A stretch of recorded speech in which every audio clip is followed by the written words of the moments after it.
Hello. Happy Friday.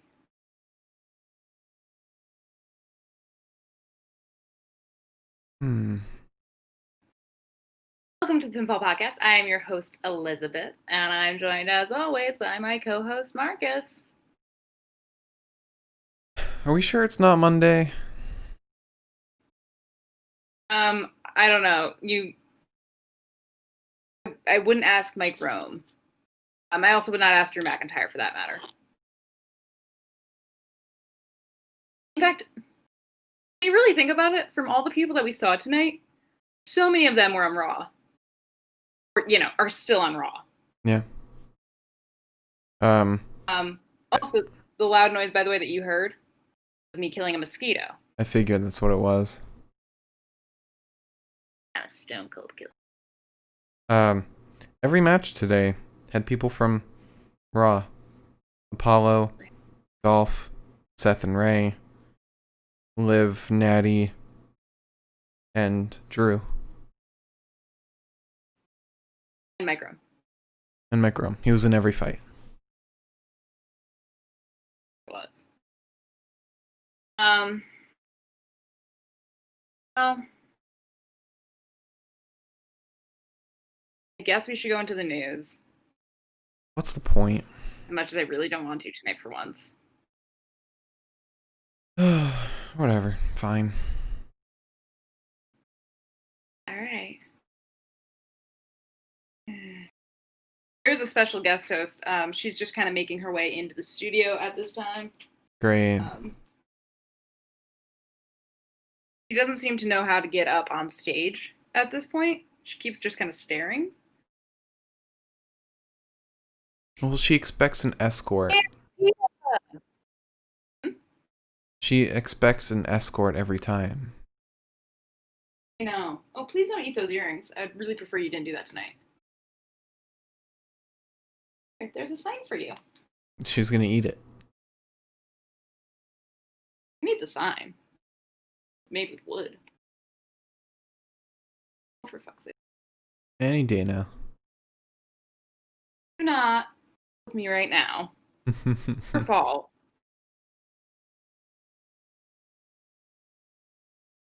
Oh, actually, I'm just realizing that's probably not a good idea. Sometimes you remember you have a cat and the rest of your family members are allergic to cats. You kind of have to, handle that. Yeah. Yeah, so, the news. We got Really, a lot of big boring news. day. Boring day for news. It's a boring day for news? Wildly boring. No, not boring at all. Wish it were. All right. Should we do we start with the obvious? I was gonna ask if we drop the biggest bomb first. I was gonna say, do we start with the obvious or do we work our way up to it? Let's start with the obvious. Let's not dance around it. Let's not dance around it. Actually, I've got a couple of heartwarming pieces of news at the very least. That's to good. Close this out with. So Zelina Vega is no longer a member of WWE. And why is that? Well, that's a question. A lot of people are associating the fact that she tweeted something pro-union, and then WWE tweeted that she was fired. I don't think that the tweet itself is what caused this to happen. It's a result. Usually in corporations such as WWE, that's not how firing works. However, there's a better than good chance that it had to do with the unionizing stuff that Paige wants to see happen, ban on Twitch that Vince wants to see happen, Twitches that are not correlated with WWE. And a lot of people are suspecting that it has something to do with the fact that she has an OnlyFans. I think, was it Dave Meltzer confirmed that it had to do with unionizing? Which that's starting a war. That is starting a war right there, and expect Andrew Yang to be on the front lines. Andrew Yang saw this and was like, and that also brings up some questions of like what's going to happen with Alistair, what's going to happen with like the wrestlers who were backing the whole unionizing. Like I'm sure Sami Zayn and Kevin Owens were some of those people. What's going to happen with them, and like will there be a kind of like a strike or something? Yeah. It does lead to a lot of questions. Especially because Alistair is already kind of in bad standing with the company, just based on the fact that Vince didn't care for him. And most of his success was product of Paul. Mm. You kind of wonder what's going to happen there. You kind of wonder what people like Sami and Kevin are going to do, what people like Xavier are going to do. I mean, in recent history, people who were the spouse or the significant other of a person that was deeply disliked by Vince didn't fare well. Yeah. Yeah. What if It fucking sucks, honestly. What if they horribly bring this to kayfabe by having like a massive gauntlet and like team versus team? If one team wins, they start a union. If the other team wins, they don't. And the other team is Shane, Vince, Drew, and Jackson Riker. And Bobby Fish. What does Drew have to do with those people? Drew is Vince's like pet dog. So was Seth. I don't know about Seth because I feel like Seth was very much his pet dog. It was always like joked about how he was Triple H's and Stephanie's son. Hmm. I don't know, man. I don't understand, especially considering the fact that WWE's seen a massive fucking like boost in revenue lately. Mm-hmm. Like, what are you really fucking losing if you can't control their Twitch accounts? Like, yeah, I guarantee whatever they plan with their Twitch accounts, whether it be like WWE makes their own streaming service, or they kind of take control over them on Twitch, it's going to gain them less revenue than if they just left them be. I can almost guarantee that whatever they do is going to fail. Yeah. And the thing is that's like, one way or another, it's benefiting you. You just don't have your name on it. I don't get why, like, for example, if somebody has a bank account and every time they make $1,000, they give me $500, my name is not on the bank account, no. But I'm still getting $500 from that. Mm-hmm. I'm fine. So, like, your name's just not on the account, Vince. Right. It's not that big of a deal.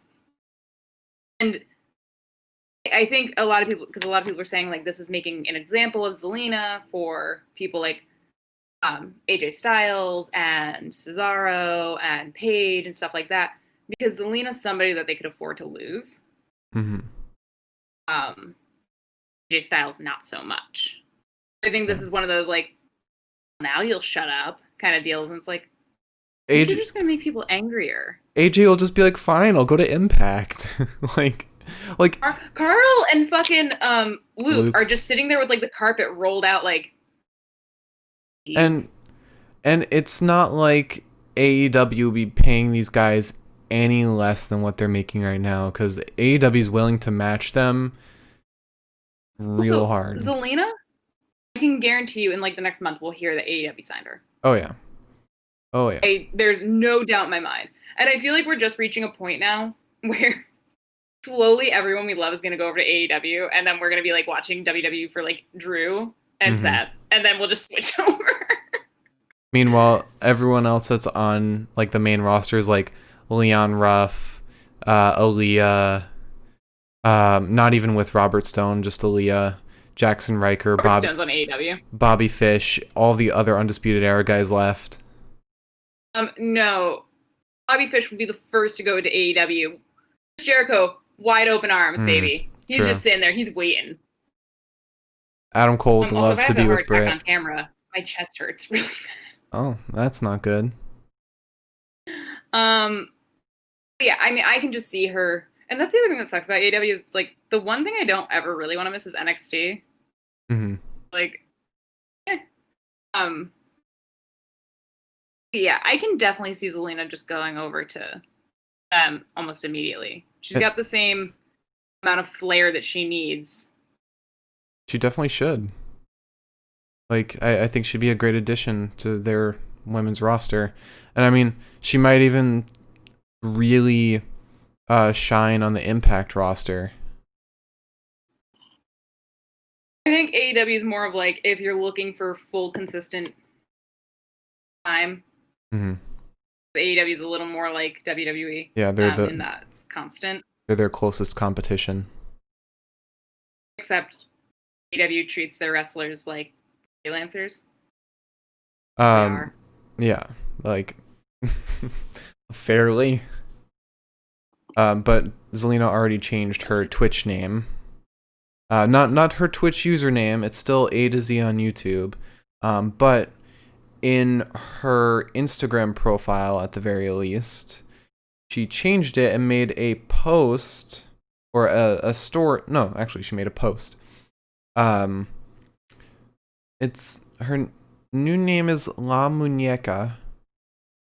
And then she made like this little graphic which has Muñeca, a room that's all pink and purple with like video game stuff in it, with the caption "See you on Twitch." So she might be doing solo Twitch stuff now, because Alistair probably can't be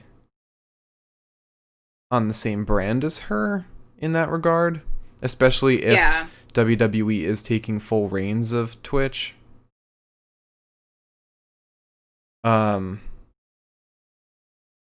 So this is a scary time for the WWE roster right now. I'm sure for a lot of them. I mean, at the end of the day, I'm not too upset. Like, one way or another, I have a way to watch the people I enjoy watching. Yeah. Which reminds me, we should figure out how to tape AW. Yeah. I wouldn't mind. I'm finally gonna step over that fucking boundary, everyone. And I'll watch AEW. Again, there's also AEW Dark, which I think is on YouTube. Is that different people? Because I never hear about the same people from... Sometimes the same people are on there, like Orange Cassidy has been on there a lot. You won't get like the main guys like Jon Moxley, Cody, Brody Lee on there. But it is some of the same people. Yeah. We should figure out how to watch that. Yeah. In other news. So just as fun. Touring is probably not gonna happen like the same way going forward in the WWE. Which is one of those things that they've been flip-flopping on quite a lot, where it's like Vince wants to tour every other day next time that he's like allowed to. Mm-hmm. And then they say shit like this, and I'm like, what is the truth? This is the article I sent you, right? Or the post? Let me see if I can pull that up. But yeah, so at this point, what it's looking like is they will not be touring as consistently as they used to. I'm sure that like pay-per-views will still be done on the road once they're allowed to move again. But in the meantime, I believe it was Dave Meltzer, as always, said that there is talent in WWE that has been told in recent contract negotiations that the old way of touring is not coming back, even if and when the country bounces back from COVID. more step in the company pretty much admitting that its mindset came this past week when about a dozen employees who work on the live event side, the most well-known name being ring announcer Tony Kymel. Talked about this last time. Tony Schimmel. Okay, so when Tony Schimmel was released. The reality is the company is setting record profits without doing house shows, and the house show division has started losing money over the past year. So I'm interested to see how that's going to work. I don't know if maybe it's just going to be like baseball, where it's like they basically play most of their games in one stadium. Yeah. I mean, yeah, that basically says it all. Like they've been making the same, if not more, money than when they were touring. So why tour? You should just put a glow and move to Las Vegas and a residency. It sucks that they're probably saying fuck it to live attendance again, because that's what that sounds like. Except maybe for pay-per-views when everything is surely gone. I think the problem with that kind of sucks on the fan side, which clearly Vince has proven time and time again that he does not care about the fan side of things whatsoever. Yeah. Is that it's going to be so much harder for people to get tickets. Right. If the only time that they can see these people live is at pay-per-views, that's going to be impossible. Because, I mean, the desire for tickets for pay-per-views in general is already so intense that for that to be the only time, and I'm sure what they'll probably end up doing is, I would imagine reversing their schedule from what they used to do, where they used to do a couple house shows and touring, and then house shows.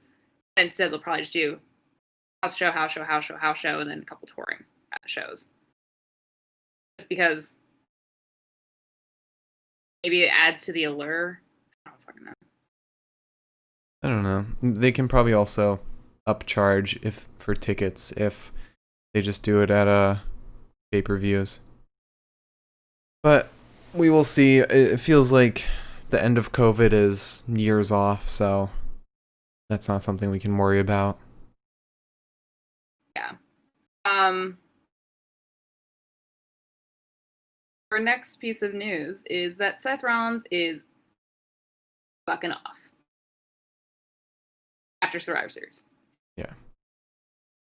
He's gonna take some weeks off to be with the woman he's married to, I guess, Becky. Fiance. She's pregnant. Oh, sorry, fiance. Becky's husband is gonna take a couple weeks off to hang out with her, I guess, instead of teaming up with the guy who end of dazed her at Extreme Rules. Again, Becky's fiance. Sorry. But no one's really sure how long it's gonna be. Also, no one's really sure when she's supposed to have this baby. At this point, though, it looks like he's either gonna take a couple weeks off after Survivor Series, come back, and then take a couple more weeks off going into 2021, or he's going to take a lot of weeks off right now and not come back until early 2021. Yeah. Which is going to suck, but it looks like we're getting a potential rebirth of his storyline now. Mm-hmm. No more Rey Mysterio. I want him to become the Beast Slayer again. I wouldn't mind for him to go back to his good old... I know that this is not a popular opinion, but his days with AOP. I wouldn't mind him going back to that. AOP's long and gone. No, but more just him being a cocky little shit and not a complete lunatic. Mm-hmm. I mind that. Yeah. Also, in addition to that, let me just see if I still have this article saved. Okay, I know. I know. So WWE has signed another new person. Which is just kind of ironic right now. But they have signed Alex Zayn, or they're about to sign him. Sorry. Ironically, sponsored by Taco Bell. But yeah, he apparently is signing with WWE. I'm not super excited. He kind of looks like a goofball. Yeah, he's been an indie wrestler for a little while now. I think, and I could be wrong, I think his most recent time has been spent in New Japan or GCW. I don't really know. But looks like a talented dude. So I'm hoping that he's not like, hope that they don't sign him. He comes out for like his first match and then somebody like makes an article that's like, did you know that Alex Zayn has murdered 3 puppies? And I'm like, fuck. You mean like with And Matt it's Riddle? like, I support the puppy murderer. Let's keep going. Yeah. I know nothing about him, so I can't comment in any way. But I do like that they're kind of exploring signing wrestlers from other promotions. I think that's better than like the tryout system, like the NXT developmental system.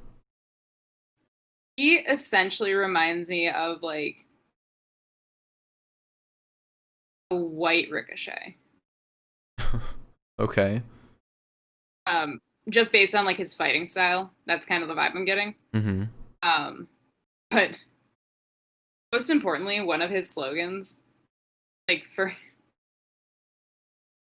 like his shirts and stuff, is hashtag body by Taco Bell. And honestly, if I could be jacked as shit because I just eat Taco Bell, fine. Take it. Yeah. But on top of that piece of news and what have you, let's get into our 2 heartwarming pieces of news. I was hoping for like an okay, but. Hi, Mike. So. Hope you're well too. Hi, Mike. I missed you, Mike. Miss you all the time. So first heartwarming piece of news. Apparently, bitches backstage at NXT love Mr. Loomis. Really? Like, apparently, yeah. Apparently, an article came out that a lot of people backstage are impressed by him, are impressed by the fact that he's just working so hard to improve himself, and then also just working, like, he's worked so hard in general to get to this point. That people kind of see him as somebody who's like taken this opportunity that he's been given with NXT and just fucking launched into fucking outer space in the best way possible. The fact that he's like still managed to keep his character fresh, even though even outside of WWE, he's had the same kind of character for a while. Yeah. That just makes me really happy because like I love him. And I also just think it's funny in comparison to like his Instagram posts where he's just smoking cigars. I'm like, this does not look like the guy who's trying the hardest to get onto NXT. I mean, and yet, if you're really good friends with the goofball Robert Stone and the other goofball Cameron Grimes, I'm sure you're like a really fun and interesting person. Also, Mike, unfortunately, I do look like Drew Gooden. Thank you.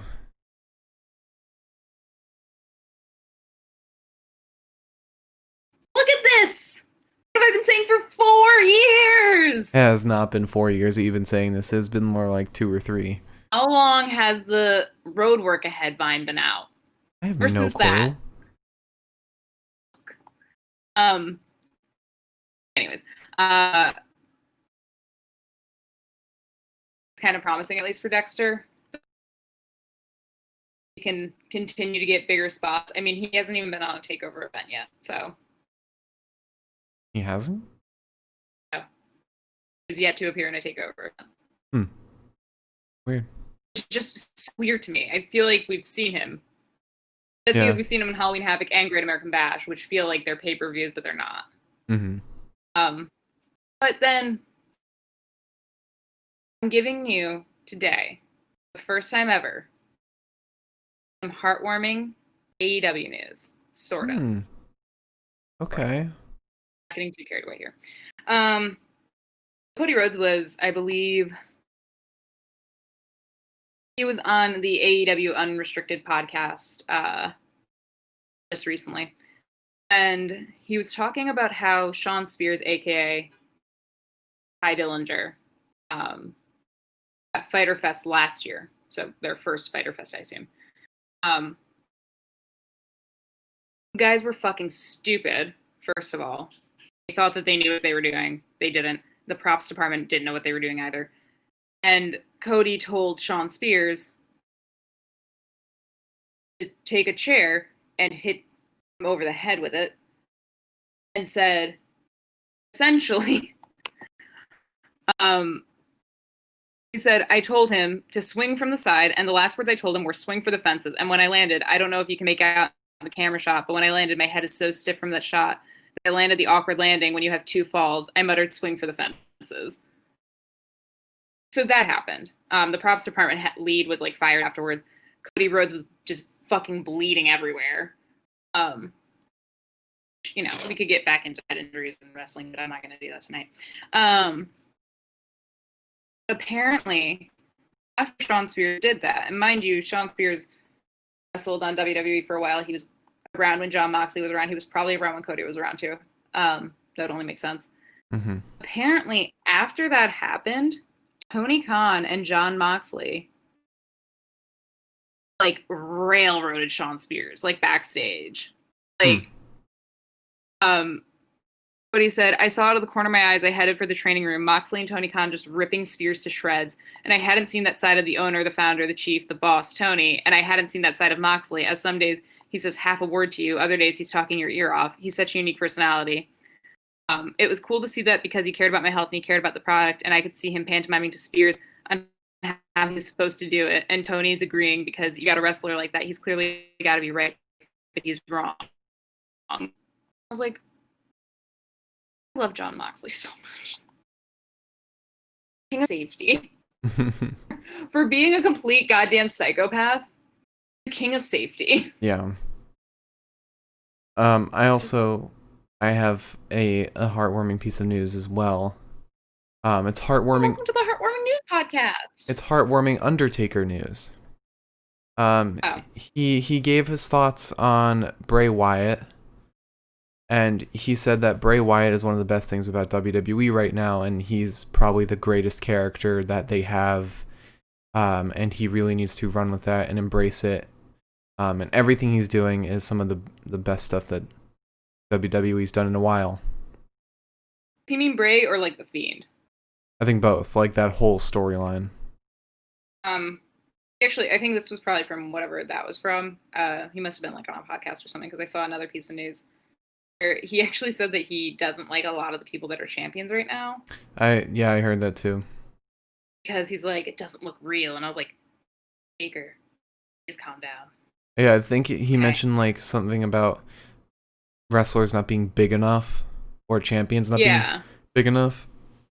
I don't know what that was really meant. I genuinely could not tell if he meant like size or like Undertaker is a pretty big man. I don't know if maybe he just like wants all the champions to be really tall. I think he meant more so like he basically bulk. He said something along the lines of like, you know, I always wanted it to be like if I hit a guy, even if I didn't like actually hit him, that the people in the front row would be like, oh man, like it's on, like he just like decked the shit out of him or something like that. But I mean, I don't know. I feel like the age of like champions being champions because they're just so fucking impressive is sort of like kind of leveled out. Right. And now it's also champions being champions because they're their characters interesting. Like Sami Zayn, for example. Right. But going by that logic, it's like, how isn't Ricochet a fucking champion? Because like everything he fucking does, I'm always just sitting here like, Because he has no character, really. Right now. valid as shit. Alright, so matches and promos?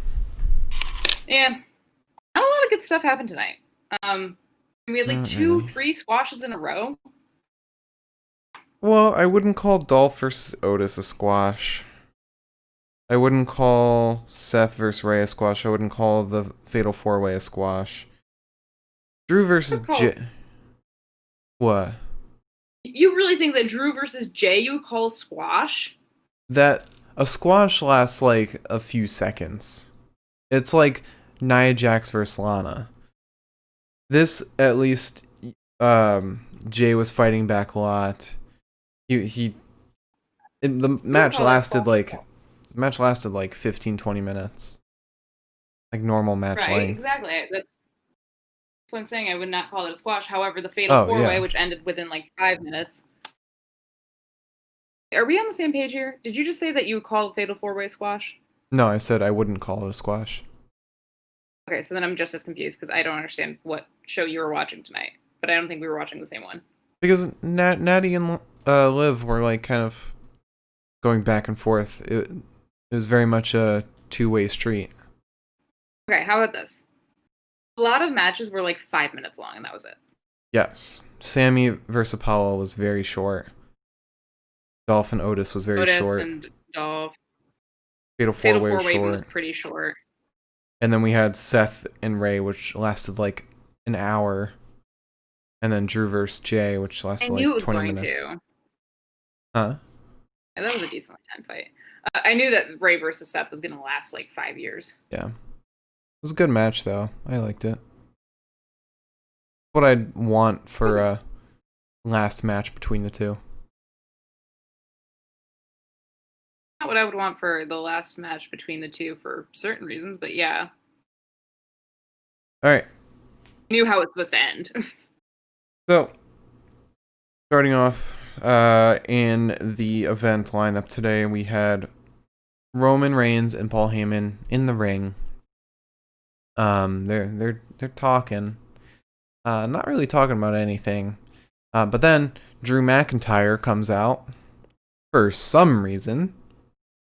He comes out looking all cocky, and he's talking about how he's gonna face Roman at Survivor Series. No, you're not, Drew, because you're not the champion, and you're not gonna win on Monday. Oh, so sorry, so sorry. Oh. Stop! He's gonna win. No, he's not. They're not gonna have Randy Orton only be champion for like just a couple weeks. Yes, they will. No, because that means Drew's gonna lose it again. Me. What? Me. No. They're gonna have him win. Don't just give me a short no. Oh my god. So, yeah, Drew comes out. He's acting all cocky. He's getting in Roman's face. Talking about how he's gonna beat Randy. He's gonna be the champion. He's gonna face Roman at Survivor Series. And then Jay comes out. Jay comes out, gets him between the two, starts talking shit right back to Drew. Plays the tough crony, and basically challenges Drew to a match later that day, or later tonight. Roman also says something on the mic about Drew. More so acts confused about Jay. And then they both drop the mics and they walk out, leaving Drew just alone in the ring, laughing. And then after that, we have Roman and Jay backstage, where Roman is now pissed at Jay, saying that he does not get involved in his shit. He does not, he doesn't stick his nose where it doesn't belong. And, yeah, he just flips his shit on Roman, or on Jay. And I like it. I like Jay interfering where he doesn't belong because he's not used to being a crony. But after that, we had Sami talking in the ring about being the Intercontinental Champion, saying that he doesn't want to defend, or now he's being asked to defend the title an hour max before the show starts, and he's pissed, rightfully so. He should have been given more time, and I can guarantee Sami Zayn himself, like the real man, Sami Zayn, wasn't told about that match till an hour before. Because we all know Sami likes to vocalize his grievances with WWE, especially right in the time we live in now, where Zelina Vega was released an hour before the show. So after Sami talks, Apollo comes out, and then we have our first match for the Intercontinental title. First of all, me give my quick 2 cents on what happened here during these first 15 minutes of tonight. One, Drew McIntyre, goddammit. My dude needs to take the bar like 5 steps down. I need him to have one bad day where he's not challenged to a fight, and he's like, yeah, okay. Why not? I don't care. And I mean, at this point, he's got nothing to lose, so of course he's gonna be like, sure, whatever. Mm-hmm. I did, however, the fucking little dig that Roman had on Drew. I don't know if you caught it. No. So we all know that Raw's ratings are the shitter. SmackDown's ratings are obviously doing fabulous because it's a Friday night on a top 5 network.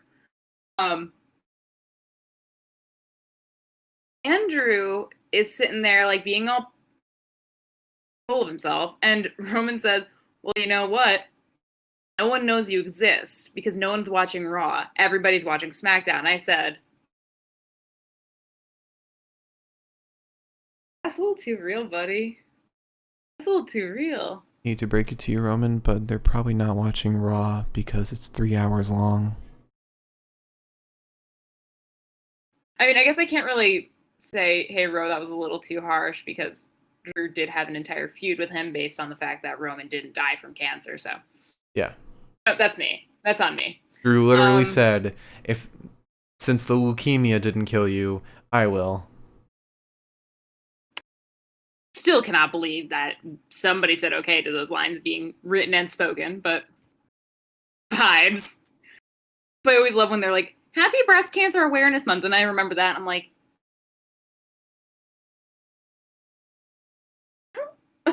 okay. Also the fact that Drew shoved Jay into like the next stratosphere. Dude just went fucking sailing. But yeah, I think the one thing that's really cool about Sami is that we're getting like, I mean, he's not quite as transparent, I guess, as CM Punk always was. Mm-hmm. And also vaguely less offensive and, you know, homophobic and sexist. Whatever. I still love CM Punk. It's such a problem. But he and Corbin also, Corbin doesn't do it nearly as much, obviously, but Sami, like, always kind of comes out there and, like, says some shit where I'm like, all right, I mean, that's a fair dig. That's a really fair dig. Thanks, brother. I did kind of think that Apollo was going to win this. I did. Just based on the fact that, like, Apollo versus Bobby seemed right, because I didn't know that Apollo could fight anybody else. I felt like his contract was literally just the Hurt Business. It was very weird, though, seeing him come out of nowhere after not being seen at all since before the draft. I wonder if maybe this is like going to be like just a little bit of fodder for Sami having a feud with Daniel Bryan at some point. Yeah. Daniel did say, like, hey, you should have to defend this all the time. Even though they're lining up Daniel Bryan to have a feud with Roman. That's literally what's scheduled next. That's what I think. Just makes it sound like, and coming up next. Dave Meltzer, I think it was Dave Meltzer, or some Probably new was. wrestling reporter said that what's scheduled in the SmackDown storyline is Daniel Bryan to be feuded with Roman Reigns.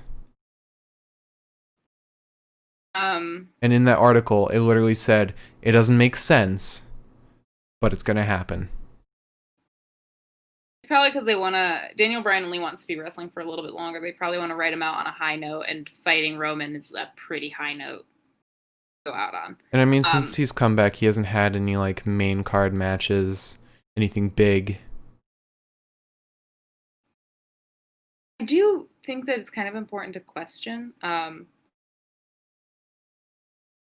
I guess we'll talk about this at the end because this has to do with Roman and Drew. Okay. However, Sami versus Apollo Crews, who is still alive somehow. Sami immediately comes out of the gate, jabbing and punching Apollo. The shoulder tackle to Sami and a clothesline to Sami. Apollo then javelins Sami into the top turnbuckle. Zayn can't suplex Chip Skylark, but Chip Skylark sure can fucking suplex Zayn. There's a step up Enzuigiri and a standing moonsault to Sami. And that's just about as much Apollo Crews as we get tonight. Sami takes Apollo out and avoids being Irish whipped. He then kind of stumbles out of the ring, pulling the apron off with him. Crews comes out for Sami and then is sent into like the exposed metal frame of the ring.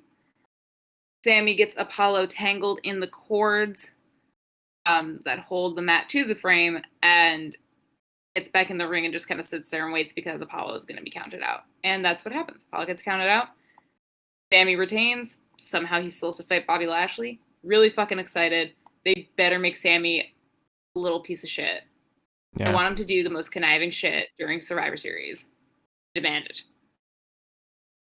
I hope he does. And I hope he's the first one to break out of the Hurt Lock. I feel like he would be.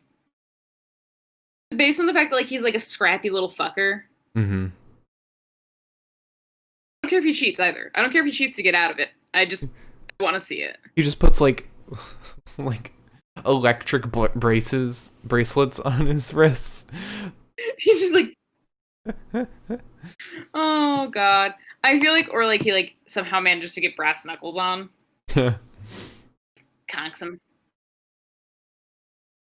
Because I mean, Bobby is going into this with like, oh, it's Sami Zayn. What the fuck does that matter? Yeah. I would like Sami to be like, oh, fucking chihuahua. Bite your ankles. Some steel cleats. He's got like little points at the end of his boots. Oh. So after that, we had a little promo with Drew McIntyre and Adam Pearce, where Drew is pissed off and going to Adam Pearce for something. And then Adam Pearce was like, yeah, we can set that up for you. We can set that up. And it's just an unsanctioned match against Jay. What, did I skip ahead? No, I was just saying, I don't think Drew was mad. Oh, okay. But he was just kind of chit-chatting. Mm-hmm. Pierce was like, I mean, you're not part of this brand, but like it can be unsanctioned. Like, would you want to do that? And Drew says exactly what I had been saying the entire fucking night. You don't need Andrew to agree to the match. Mm-hmm. He's gonna say yes, no matter what. Yeah. And he literally turns to Adam and he's like, look at me. You know me. It's a yes. I was like, stop.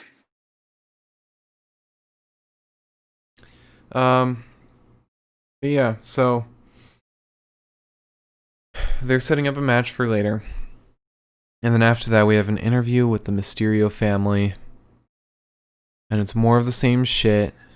Seth's gone too far. Blah, blah, blah. One last match. Final chapter. Yada, yada, yada. Ugh. And then after that, we had Sasha talking in the ring for a little bit. And then Bayley comes out. I don't even remember what happened until Carmella came. Because that's exactly what happened. Oh, okay. So Bailey came out. I think Sasha ran out of the ring, ran up the ramp.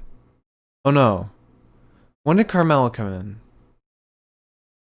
Bailey comes out because her music's playing. She comes out marching down the fucking ramp, yelling some nonsense, and then Carmella super kicks Sasha from behind. Right, and then Michael Cole says something about Carmella being untouchable, and I just say, yes, Carmella's untouchable because she's only hitting people from behind. Okay.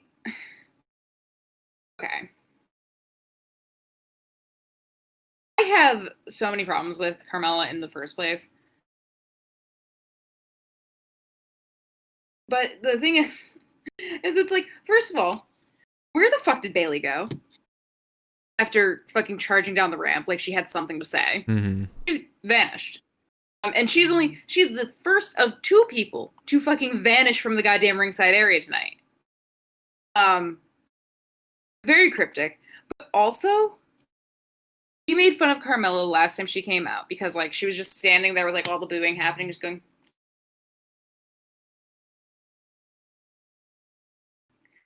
It was very awkward. Mm-hmm. And then she did it tonight for an even longer period of time. There was no music. There was nothing happening. It was just her standing there, me wondering where the fuck Bailey went, Sasha dead, and like Michael and fucking Corey just trying to figure out what the fuck to say during this period of time. And I also she didn't leave the ring.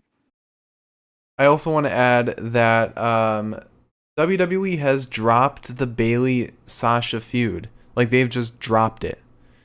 No warning or anything. It's just gone. Because WWE made a tweet earlier today that talked about Sasha being the champion. And then Bailey quote tweeted it and said, "I'm done with you for now." Something about the Smackdown Women's Championship. But this was like one of the biggest feuds that WWE had, and they're just dropping it. We worked so hard for this feud to happen too. Meanwhile, we waited so long. Meanwhile, the Seth and Ray feud is still going on. That will never end. That's omnipresent. Yeah. Seth comes back after his hiatus, and Ray is just waiting there. No, now it's gonna be Buddy, Natalya, and Dominic. Their child. Dominic's just there, and he's like, I don't really know why I'm here. Or it's Angie. Dude, let Angie do it. Angie has not said more than like a word the entire time she's been on the fucking show lately. Like, I think she said something nice to Dominic once, and I was like, woman. Apparently she told Aaliyah that she, had like some warm thoughts about like her daughter and Buddy being together. So like, that's cool. But also, Aaliyah, I think you're lying because your mother clearly doesn't talk. Yeah. So unless you guys communicated that mentally. Your mother is mute. Aaliyah hasn't come to terms with it. But after that, we have a promo with Otis eating lunch, and then Dolph Ziggler and Robert Roode walking into the cafeteria, I assume it is. And then they're making fun of Otis for sitting and eating alone. Obviously, because Tucker's gone, Otis has nobody. It's actually very sad. Making me very sad for multiple reasons. Mostly because Otis is a grown man. If he wants to eat alone, he can. But also, WWE doesn't know what to do with Otis, so they're just slapping him back with Dolph.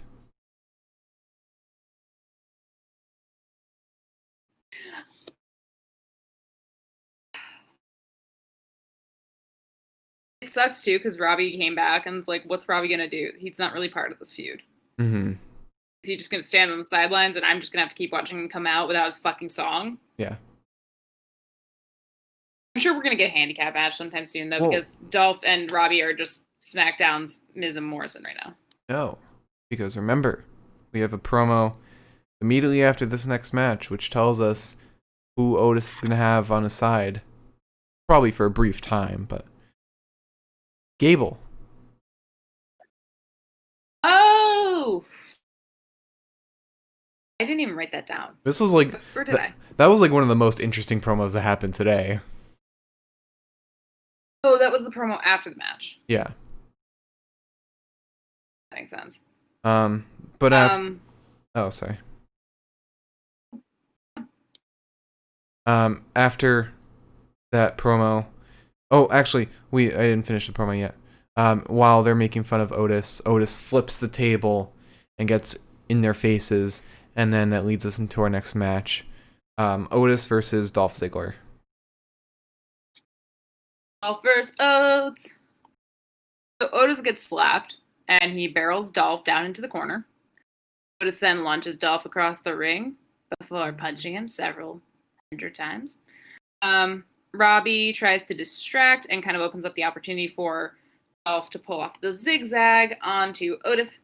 Dolph then goes for the super kick, but Otis catches him and sends him down into a spine buster. Otis does his little caterpillar, which I don't know why we call it a move. That's not a move. Okay? Just a wind up. That's like saying Drew begging people to stand up for the Claymore is a move. No, that is... The caterpillar is as much of a move as the 5-knuckle shuffle or the people's elbow. No, it is not. It is a flaunt or a taunt, whatever you want to call it, right before going into a very simple move. Otis does the caterpillar and then does the elbow going down. John Cena does the 5-knuckle shuffle, like the little run through the ropes, do the little taunt thing, and then slams his fist down. The Rock does the little taunt with the people's elbow, then just slams his elbow down. It's the same concept. Yeah. Anyways. I'm not accepting that. I'm sorry.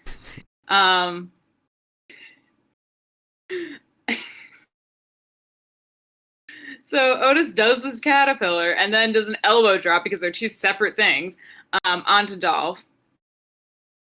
Otis then goes up to the top rope for whatever reason. Robbie tries to distract him again, but is scared off because Otis kind of just like looks at him.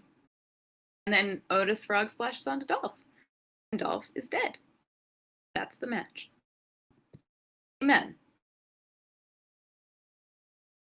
Yeah, so after that, we have Otis backstage. And then he's approached by the newly reformed Chad Gable, or as they're calling him, Gable, just like Riddle. Better. Don't compare him. Yeah, Gable doesn't have any accusations against him that we know of. That's a good boy. I hope it stays like that because I love Gable. Gable's already fitting him so much better than Shorty G. But Gable tells Otis that he kind of needs somebody as like a mentor, somebody on his side. And he offers himself and gives him like a pamphlet for his academy. I think it's called Alpha Academy. And it's a picture of him. And then at the top, there's a picture of him riding an eagle holding the severed head of Fandango. Yeah, I don't know if you noticed, but that was Fandango. Art. I did not notice. I didn't even realize it was Chad on an eagle. Mm-hmm. I was more so like interested in what the fuck was happening. I did not notice that, but now that I know that, it makes me happier. And Otis was down with it, which is good. I actually really want to see these two together. But then Gable, as Otis walked away, gave a very nasty face, one that had ulterior motives. I don't know what those motives could be. Otis doesn't have anything anymore. Unless Corbin has the like... vibe is that like... What's that? I was gonna say, unless Corbin put a hit out on Otis that we don't know of. I think it's more so that Chad's pissed off at everybody in the WWE, so his whole plan here is like, get the biggest dude in the fucking brand to turn heel take out everybody I fucking hate. I didn't think of it like that. I thought we were gonna see him betray Otis, but that's a good way to think about it. I feel like just because of the way that he was like so enthusiastic and like it didn't feel like he was like worming him into this academy. Mm-hmm. I feel like Chad doesn't have anybody right now. So Chad's trying to gain people. Okay. The Yeah. new Friday Night Messiah. Yeah, I like that idea. I also love this because Gable and Otis are like really good friends outside of the WWE. They've known each other for a long time, since before they were both in WWE. It makes me happy. I like when two friends get together. Yeah. Especially Andrade, or not Andrade, sorry. Was it Murphy and Umberto? Yeah. I like when two friends get together in the ring. I think it's always good. And when they take pictures of each other in the gym. In the middle of their feud. Very fun. So after that, we move on to Seth Rollins versus Rey Mysterio. Must we? Yes, we must. Hell. So, okay. Ray versus Seth. We got Aaliyah and Angie and Dominic in one corner and Buddy in the other corner, just looking like a little fucking creep the whole goddamn time. Corey's very mad at Buddy right now. Thinks that Buddy is he doesn't like him right now. Corey's got a lot to go through here. There's knees to Seth's midsection. Seth is then shoved into the turnbuckle. Ray pulls off a flying head scissors to Seth, and I guess like he rolls through on a move and kicks Seth in the side of the fucking head. The contact that it made sounded so awful. It made me cringe a little bit. Seth then just kind of hangs Ray out to dry on the top rope, pulling his head down over it.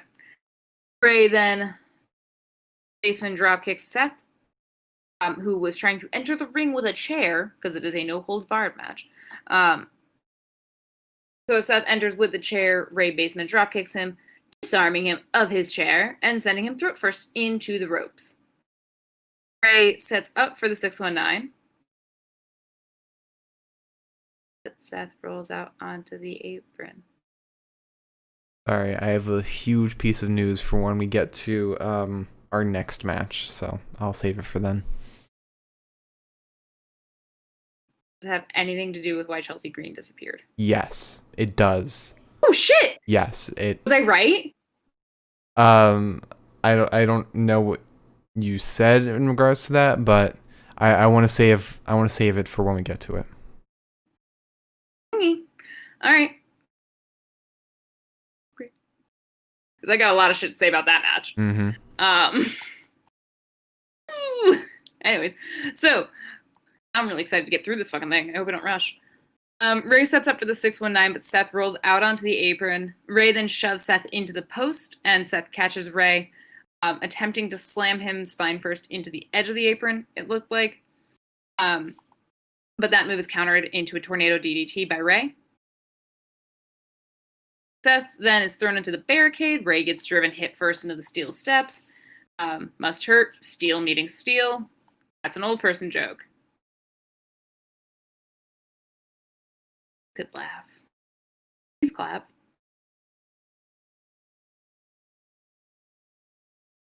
Ray then gets onto Seth's shoulders, or is put onto Seth's shoulders. He fights down from there, and Sunset flips Seth into the barricade. Ray then kicks Seth. He's back in the ring to like penguin slide through the ropes into Seth's arms, so Seth can suplex him onto the announce desk. Seth then bounces him face first into the announce desk. Ray gets sent back into the ring. There's an elbow drop into Ray's lower back and then a backbreaker onto Ray. Then Seth stands on his back because he's an old man. He has back problems is really where they were going with this. They just said, oh, that's gotta hurt. And I was like, I get why. Get it. It's because he's old. Ray is then launched face first into the ring post. Seth gets his chair back. He starts setting up the chair into the corner before returning to his chiropractic work. Ray tries to send Seth into the setup chair, but Seth catches himself on the ropes. Seth is then sent face first into the buckle. There's a senton from Ray, a spinning head scissors from Ray, a face buster from Ray. Hold on to Seth. Seth then slides Ray out of the ring, belly first, just like a little penguin again, in front of his family. That was kind of funny. It's like, yeet. Seth then goes around, grabs the steel stairs to smack Ray with them. He attempts to stomp Ray's little noggin on the steps, but Ray kicks Seth in the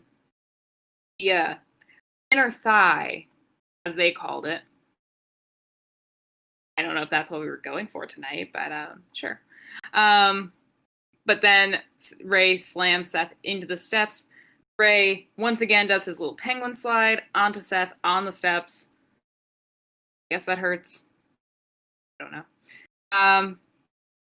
Seth decides that he hasn't cursed himself enough at this point. He tries to set up a table. There's a kick to the midsection of Seth and then a suplex to Ray outside of the table. Seth, because again, this was kind of like a very subtle tribute to Eddie Guerrero evening. There's after the first suplex, it's apparent Seth's going for the 3 amigos, but he can only manage 2 amigos. The third one was supposed to go through the table, but it doesn't. So Seth shoves the table into Ray's face. Seth gets up onto the second rope. Ray meets him up there. Rollins avoids the Hurricane Rana into the table and instead powerbombs Ray through it. Seth decides, as he sees his chair just sitting in the corner of the ring still, he decides he wants Ray's other eye. As he uncaps the little safety bobbin on the end of the chair. Dominic pulls Seth from the ring to stop him. Seth then super kicks Dominic. Seth gets back in with the chair. And then this is around the time where I stopped taking notes. I got mad. Seth has the chair because he gets back, and I think Murphy interfered somehow. Seth got back into the ring. Murphy helps him back in. And then Murphy handed him the chair. And was like, here, sir. Your worst. And walked over to Ray as if he was going to like hold Ray in position so that Seth could puncture his eye. And instead, Murphy sent a nasty fucking knee into Seth's chin.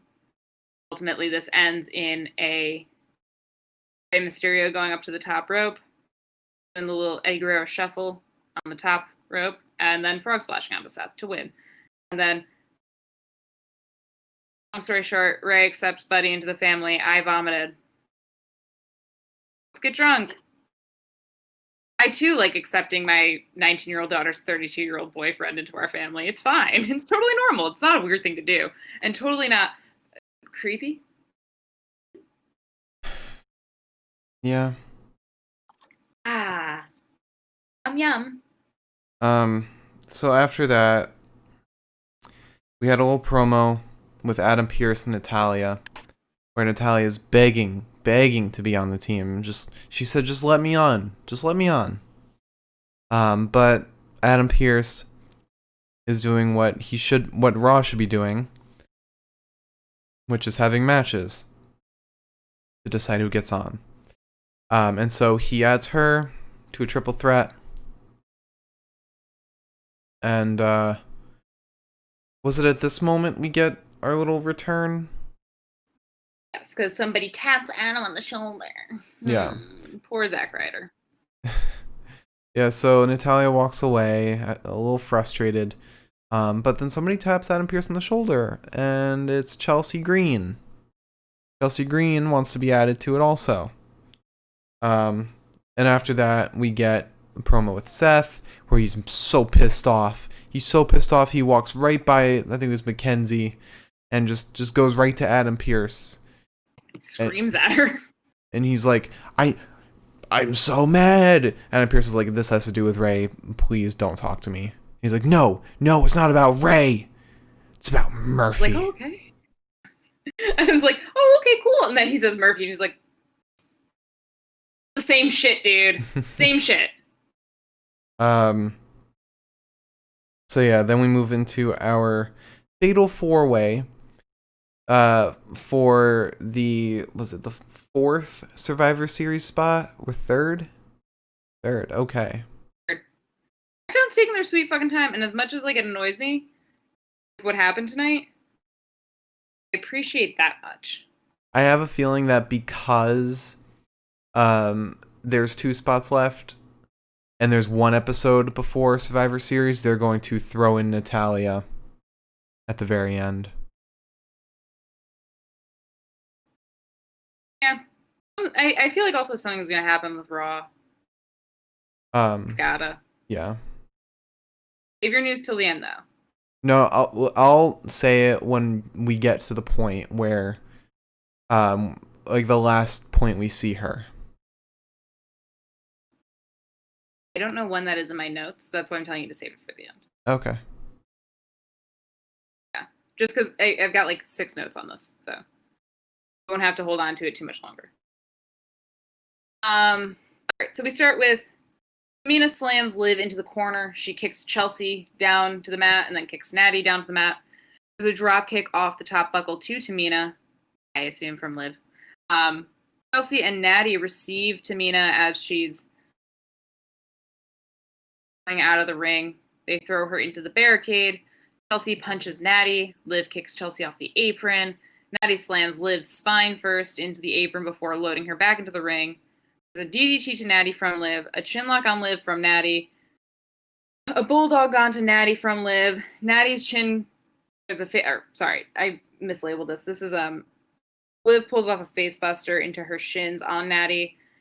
Tamina somehow gets back in, pulls a face buster off. Or Liv pulls a face buster off on Tamina to win. Say Levy, tell me your news. Make this match worth it. All right. So, as we know, Chelsea Green was knocked off the ring like right off the bat. Like first thing that happened. And she just posted on Instagram about 20 minutes ago saying that she broke her arm.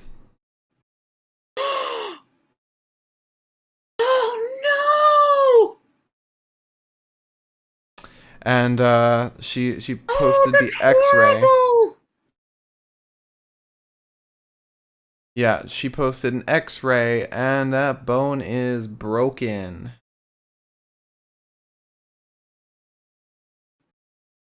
This bitch disappeared from NXT months ago.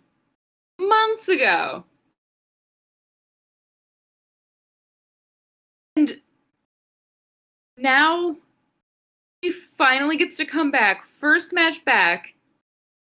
She breaks her fucking arm. Her first main roster match. Yep. She breaks her fucking arm. Oh my god. That's horrendous. That is Friday the 13th to a T.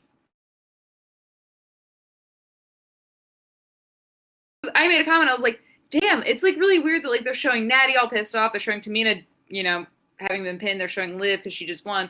Where the fuck is Chelsea? Chelsea just did 2 moves and that was her main roster debut? That's weird. She looks like she broke it right here.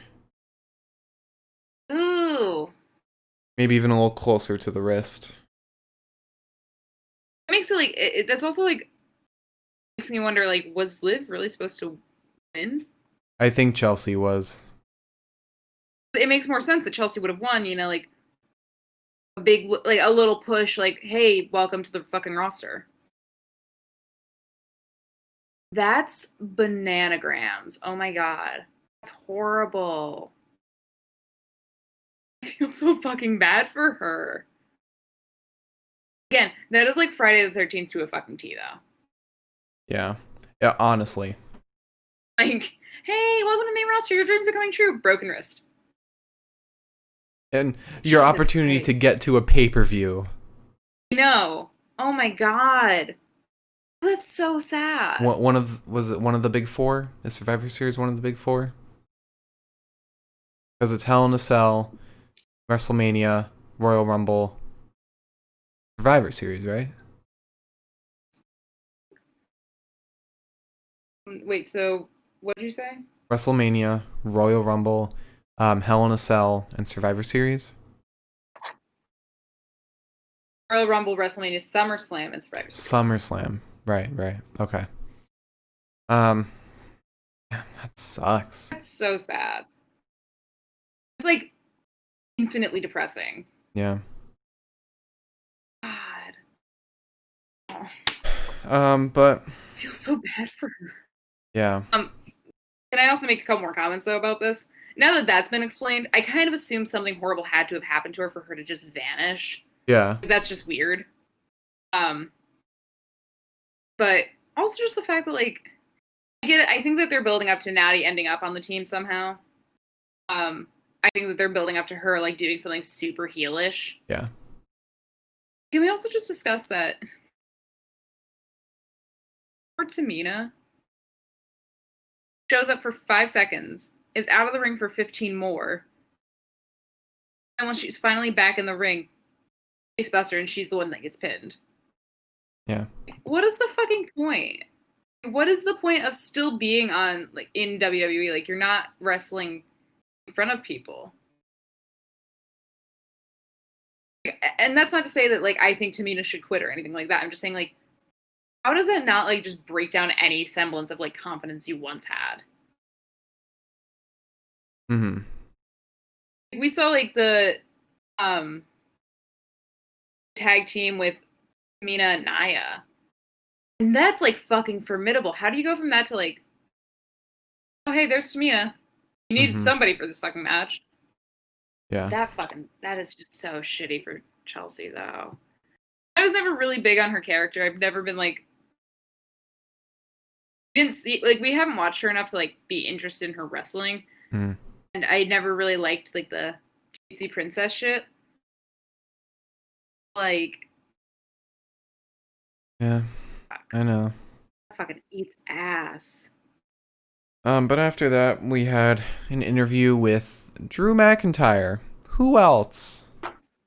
Drew McIntyre gets asked one fucking question every single time, and every single time it's always as he's hearing the question, he's like,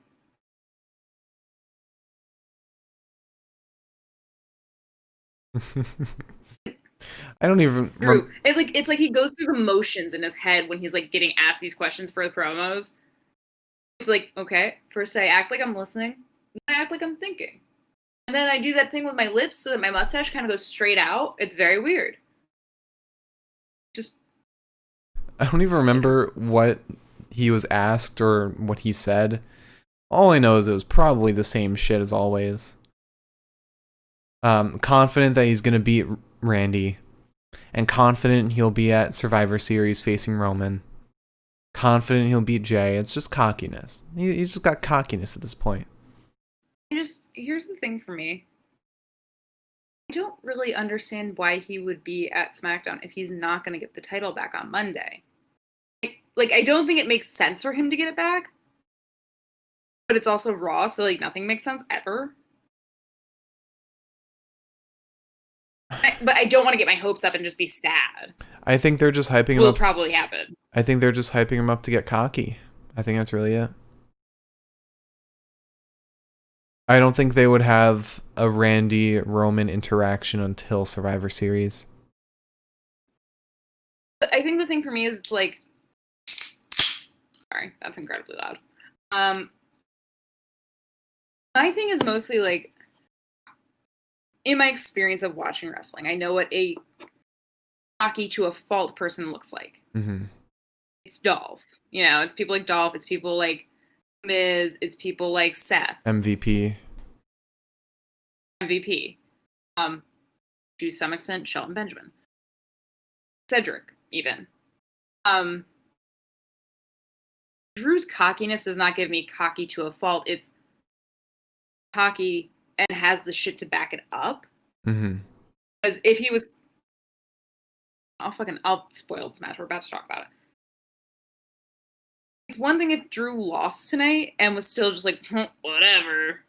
But, like, it's just kind of like, It's like our cat, for example, where we tell her, hey, can you not go up onto the table and take the little Christmas bow down and try to chew on it?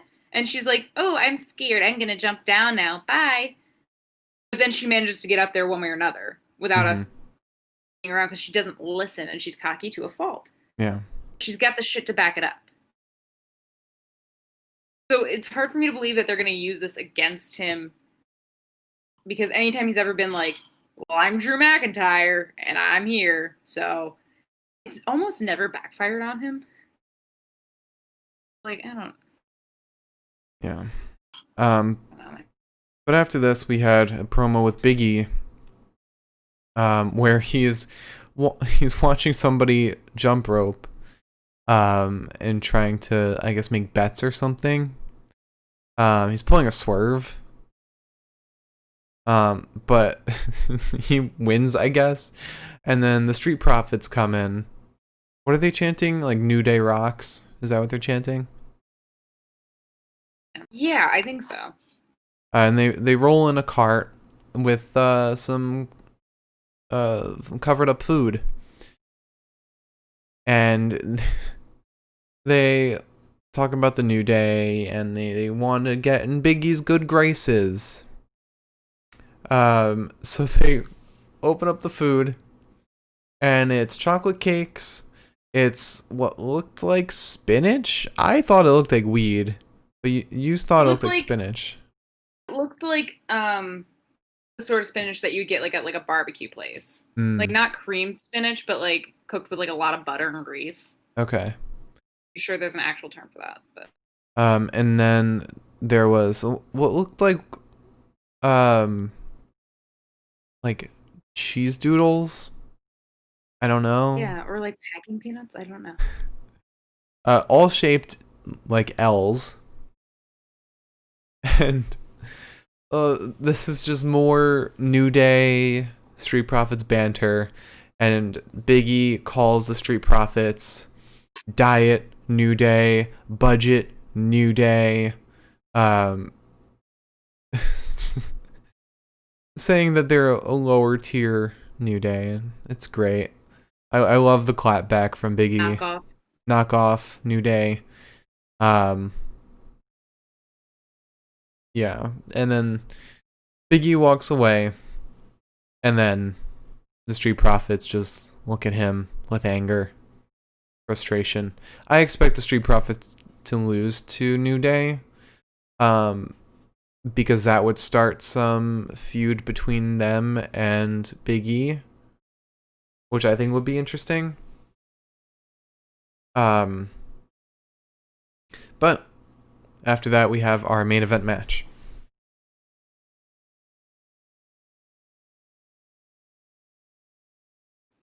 Okay. All right. Jay versus Drew. Oh, can I actually comment on the new Big E thing real quick? Mm-hmm. I did notice one thing that kind of made me sad, which is that so last time we saw Big E in a promo was last Friday, and he was playing Streets and Ladders or something with like somebody backstage, like not a wrestler, just a person. And then today he was making bets with some, back office guy. Mind you, he said after Mr. Back Office guy lost the bet, he said, a sucker is born every day. Happy birthday. And I said, fuck. Mm-hmm. Just like, I feel like what they're kind of like pointing at here is that like Sophie and Xavier were his best buds. And now who's he going to hang out with? He doesn't have anyone to hang out with. So he's just like getting these people from, back office and like the crew and stuff like that to play games with because he has no one else. And I had that moment of realization. I said, maybe that was best left under the surface, Elizabeth. Maybe we didn't have to think about this today. Bottle it back up. Yeah, well, it's out. All right. So you want to get into the match? Yeehaw. All right. Let's see. How long is this? It's quite a bit. All right, so we start with a shoulder tackle to Jay. Jay just kind of starts slapping Drew around a little bit. Drew chops Jay up. and then just absolutely fucking shreds Jay's goddamn shirt like it's wet tissue paper. Then there's a suplex to Jay. Drew stomps on Jay's hand, shoulder tackles him. Jay gets chopped around a little bit more, slammed into the top buckle. Then there's a jawbreaker to Drew. And Jay is thrown into the corner, does that thing where like he pushes off the ropes and kicks out. And Drew just fucking kicks him in the fucking midsection. I said, Drew McIntyre. Jay then sends Drew from the ring. Drew punches him through the ropes as Jay attempts to dive out onto him. Jay, as Drew's trying to climb back in, kicks the ropes into Drew's crotch and then super kicks him. Jay begins punching Drew. Drew gets up, was immediately Samoan dropped. Jay just starts stomping Drew in the corner. Drew finally gets like his rocks up a little bit, starts sending forearm after forearm to Jay before just massive fucking belly to belly toss suplexes. One after the other. There is nothing I like to see more.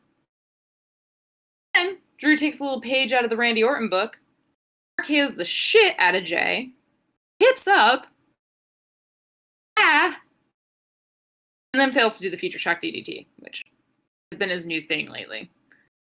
Jay reverses it. Jay begins slapping Drew. Drew fights back with a Glasgow kiss, or as the goddamn idiot Michael Cole would say, a Scottish kiss.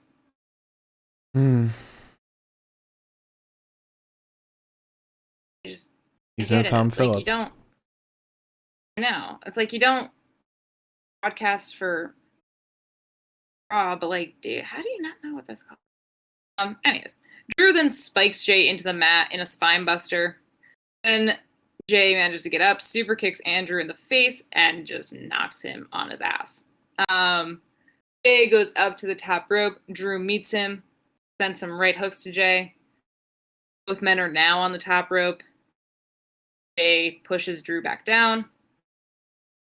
Drew does the thing that always makes my little heart flutter, which is where he just curls up with his legs hanging over the ropes. He curls up and just launches the person above him over his head.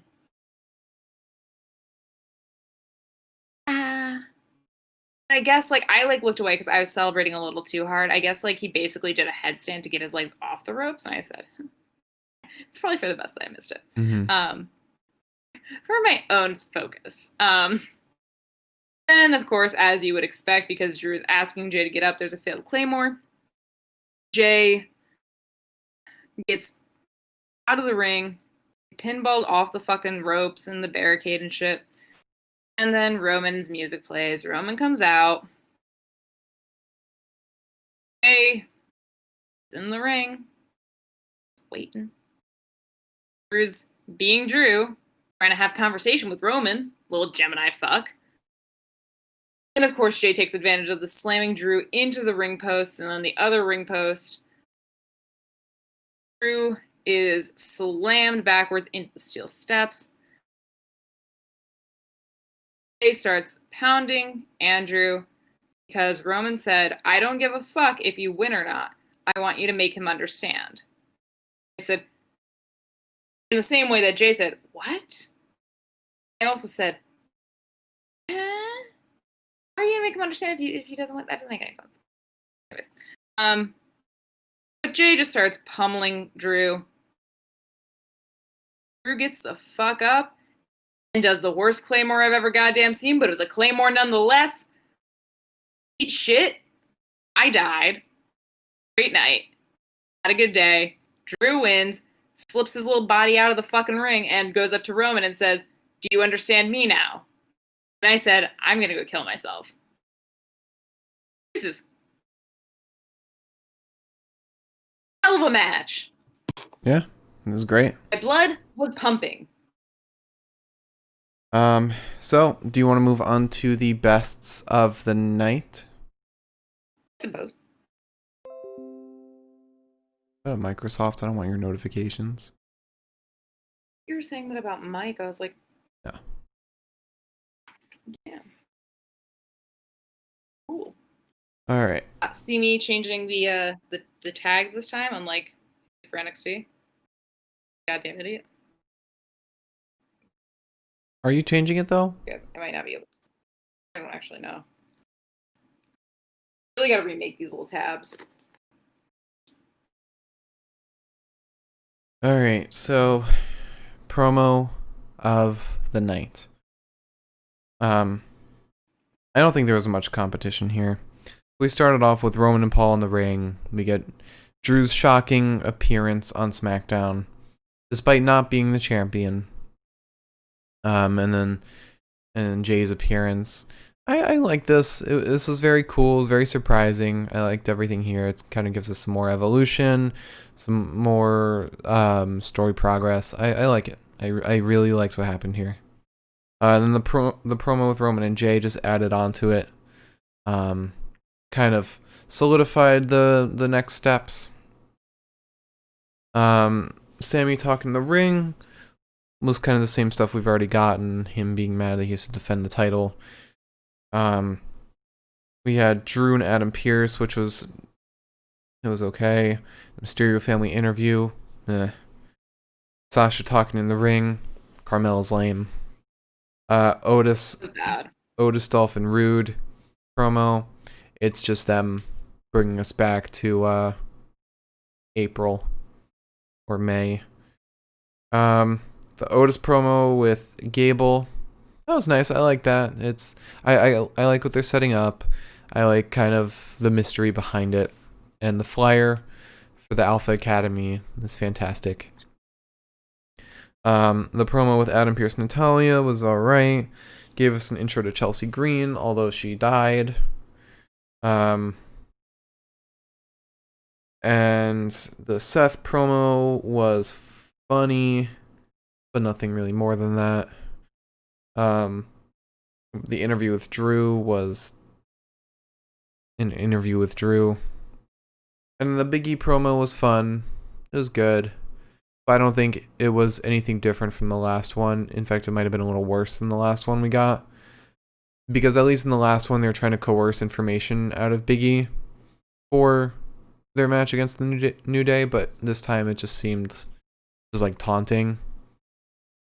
Which is fine, but I don't think it really competes with anything else. So, my pick for promo of the night is Drew McIntyre meets Roman Reigns. I can't disagree with you. I love this. All the way down to the, why the fuck is Drew here? Yeah. Also, Drew just being like, hey, Paul, did you miss me? And Paul was like, no. Oh, I didn't. Also, I just need to quickly discuss, how is my hair already this long? I don't know. It used to be like here. What happened? It's grown so much. I'm flying. Oh, also, can we discuss real quick? Can we just quickly discuss? Why was Mike Rome there tonight? I don't know. Battle of the Brands? Like, it makes me just a little tiny bit uncomfortable, only because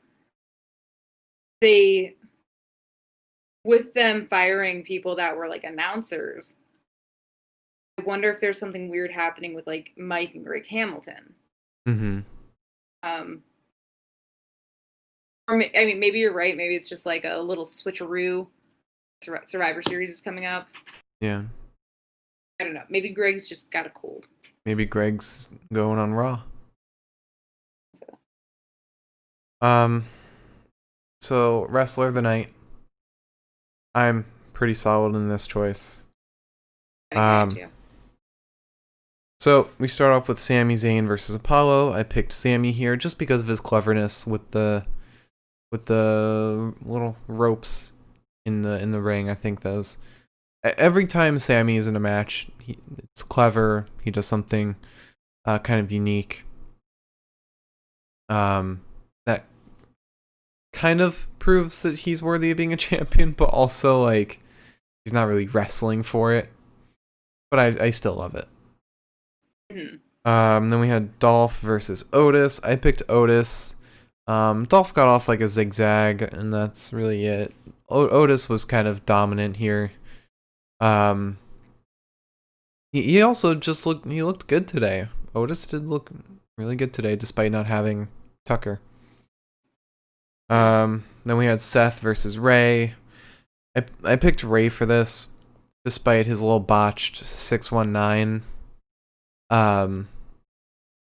We didn't really see much of the character in Ray. I feel like if there was a lot of character development, Ray would have been a lot more impassioned and like mad at Seth, just like furious. But no, he's kind of just Ray. He's kind of just there, just fighting. And then with the Fatal 4-Way for the women's Survivor Series spot, I picked Liv because she was the one really doing anything notable. She actually did a fantastic job having to recover for Chelsea's fumble. She really just went to work on Natty, and I loved it. And then we had Drew versus Jay. I picked Drew. Drew looked amazing. He looked like the top of the world. He looked like he could still be the WWE champion. I mean, he looked awesome. Yeah. And then he also was showing off his character the whole time, kind of taunting Roman, taunting Jay, but also not being the lame, like, oh, I'm distracted because I'm too busy taunting. No, it's like he has a moment to breathe, so he's going to spend it taunting. Nothing with this Drew felt off. Nothing felt awkward. Everything kind of lined into place for Drew today.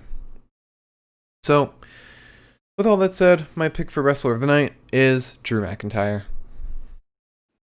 Of course it is, because he's the best goddamn wrestler in the goddamn world!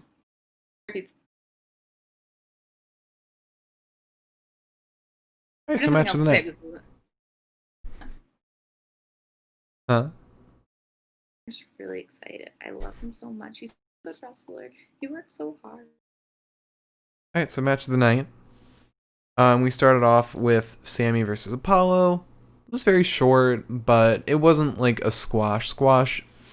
It was just... It kind of proves that anyone who challenges Sami needs to be smarter than him. But then we get into Dolph versus Otis. This match was better than the Sami Apollo one, but also worse in some ways because it's just like we're back in May. Otis is still destroying Dolph. You know, nothing's really changed. Seth versus Ray was a great match, but the aftermath sucked. I hated it. I hate everything about the storyline. Everything about the lead-in was awful. Aaliyah's acting like nothing has been happening. She seems to just be so happy with her family walking into the match, even though if that was real life, she'd probably be pissed off at her family. I'm surprised she hasn't just been clinging to Murphy's side this whole time, which would have made sense.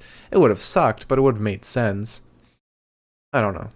This storyline's annoying and gross. She was like, they were like, you know, we're all family here. We're all supporting, like, we're all here to support each other and stuff like that. And Leah's like, and I'm like, no. Yeah.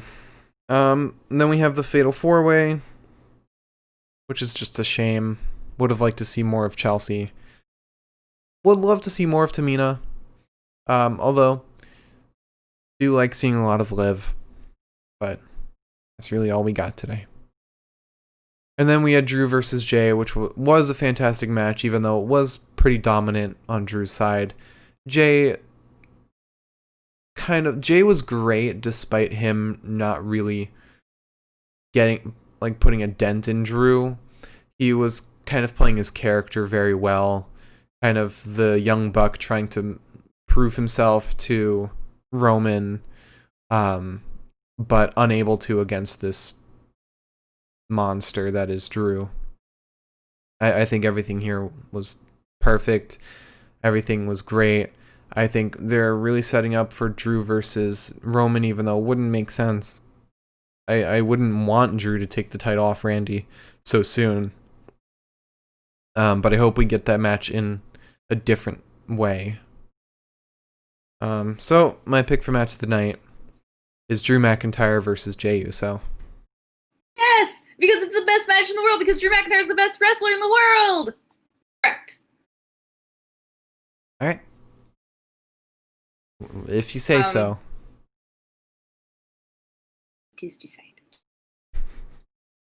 I love this match. I thought it was awesome. And just the fucking, like, all the way down to just, like, the fucking one-liner as Drew left the goddamn ring. I kind of thought, like, oh, Jey lost, but he's still gonna make him understand. And Drew just coming out and being like, do you understand me now? And I was like, I'm in danger. This does bring me to one question, though. I meant to bring this up earlier. I don't know. Roman said, like, Roman gestured to the belt over his shoulder. He gestured to it, like, holding it up, basically. He said something about it. I don't know what he said. What was he talking to? Like Drew or Jay? He's talking to Drew. I don't know. Maybe it's something like there's a reason I have this or something like that. I don't know. Or like he doesn't have this, referring to Jay. Or maybe it has to do with the fact that Drew lost his belt. Maybe. I guess. I just feel like maybe he was like, oh, you want this? You want this? Maybe we'll fucking get it. I don't know. Maybe he was just like talking shit like, I'm the head of the table. This is so much responsibility because that matters to Drew. Yeah. Now.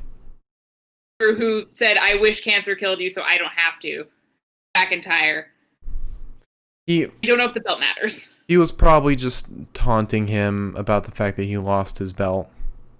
That's probably fair. And Roman has one, Drew doesn't.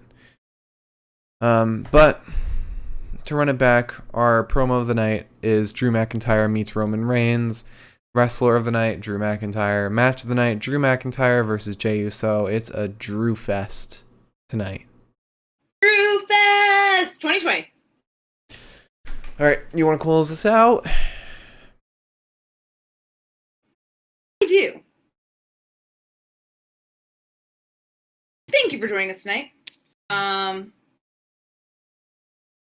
We love having people join us the night that we're podcasting. You know what else we love? We also love. My hair doesn't look like fucking Seth Rollins before a match. God damn it. We also love when people join us for the podcast after we've podcasted. So thank you if you're watching this somewhere down along the lines in the future. Maybe it's Thanksgiving. You're getting away from your family. Vibes. Get drunk. Unless you're not allowed to, or you've got a problem with that. Then don't. I don't know. I will be. Let's see. Oh. You know, every once in a while, December 19th rolls around, and you're sitting there and you're like, what am I going to do on this December 19th? I have no clue what I'm doing on this December 19th.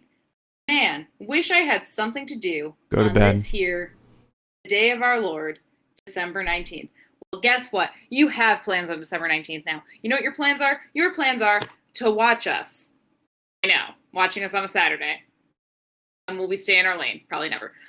December 19th, Mike Romies. Mike Rome still has not confirmed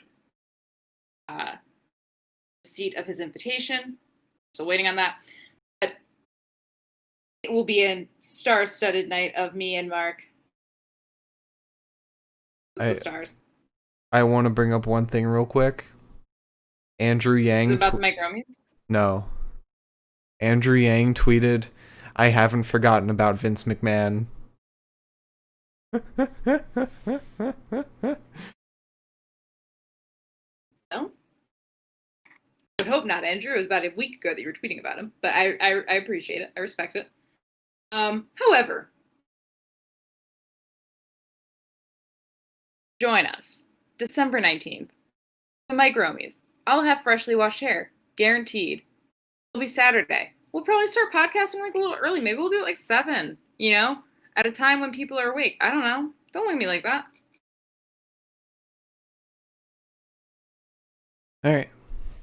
Wouldn't you want to do a podcast and like start at 7 and end at like 10 instead of starting at 10 and ending at like 2 a.m.?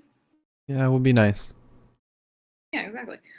So please join us. We're gonna have fun-filled fucking categories and shit.